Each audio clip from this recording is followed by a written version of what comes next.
喉咙干痒、咳嗽咳痰好不了，看这一条就够了。最近很多人受点凉就喉咙干痒开始咳嗽，吃了止咳药，结果反而越吃越严重，可能是你用错药了。看完这条视频，2个方法应对多种咳嗽。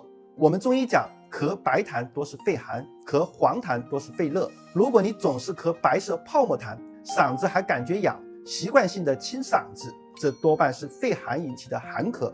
我们可以用止咳宝片来止咳化痰，像是支气管炎、上呼吸道感染、风寒感冒引起的咳嗽都能用上它。如果你感冒后咽喉肿痛，咳出比较黏腻的黄痰，这可能是肺热引起的热咳，可以用罗汉果加上川贝煮水喝，清热化痰，止咳润肺。